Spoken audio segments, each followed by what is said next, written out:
Hello everyone and welcome to the first video of the channel, and I'm so happy you're here and I really hope you learned something from it.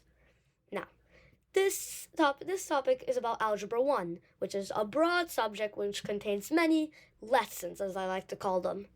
Now, this is where it gets kind of confusing. Like, in elementary school you have math, like, okay, 1 plus 2 is equal to 3. We have numbers is for math, and letters is for English. But now letters are for math. Like, that's just crazy. Now, pre-algebra has been invented, and I hope that you know the basics of pre-algebra, like what a variable is, the rule, like the power rule, and all other stuff like that. So I'm not gonna go over that. But pre-algebra doesn't really do the best job, so I'm here to make it so much easier for you to understand this topic known as Algebra 1.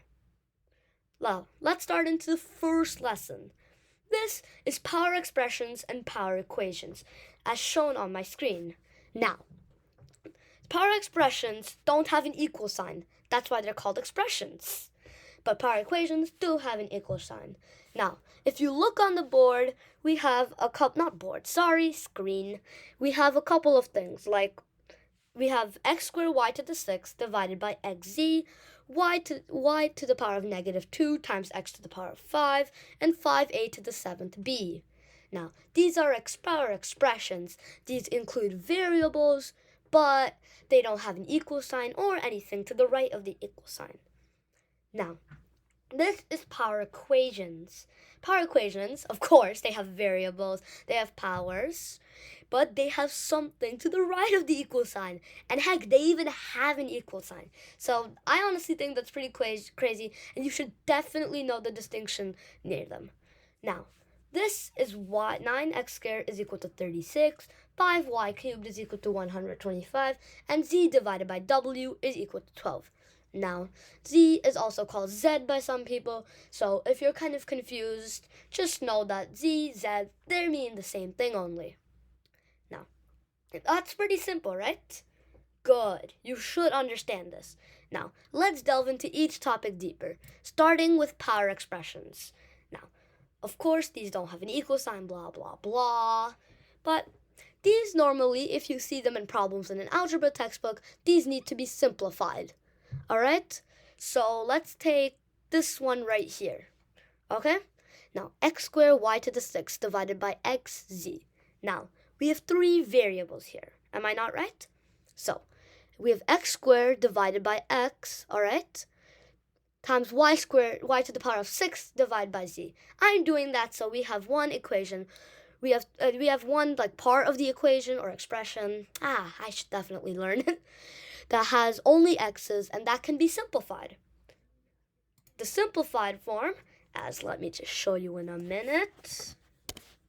We simplify this. Alright, it's pretty simple. It's already simplified. Now, for this last example I have here, it's y to the power of negative 2 times x to the 5th. Now, y to the power of negative 2, as most of you probably know, can be written as 1 divided by y squared. Now, these two forms are interchangeable, but personally I like this because I'm not a very big fan of negative numbers.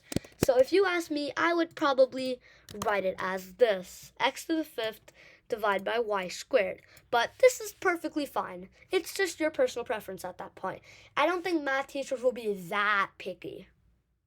Now, power equations. This is the other side of things. This is where we normally have to solve for a variable, but we have two sides. Now, you probably know how to solve basic equations, but I'll just show you. Let's start with this one. Alright, 9x squared is equal to 36. Now, of course, your math teachers probably drone on about this. Isolate the variable. Alright, so if we divide by 9 on both sides, we get x squared is equal to 4. And we get x squared is equal to 4. That's pretty simple. It's right there. Now, the final step, as most of you might know, we have to take the square root of both sides. Now, As you know, the square root of something is not just a positive value, it's a positive and a negative values. Now, I don't know about your math teacher, but my math teacher always said do the plus minus, which I actually agree because that's a more complete solution. So, it wouldn't just be plus 2, it would be plus minus 2. That's the solution to this equation. Alright? Now, it's the same thing for the other ones. So, at the end of the video, maybe you can post the answers to the other two down in the comments. Now, of course, this, some people might have, oh my god, what's going on here? But it's actually really simple. Now, in this one, I only ask you to I only ask you to write z in terms of w. That means I'm saying like z is equal to something times w, or like z is on one side of the equation completely isolated and w is on the other side of the equation. Alright? These two are right there, and feel free to type your answers in the comments as I just said. Alright? And let me just show you an example of this one so you don't actually get that confused. XY is equal to 12. Let's do that.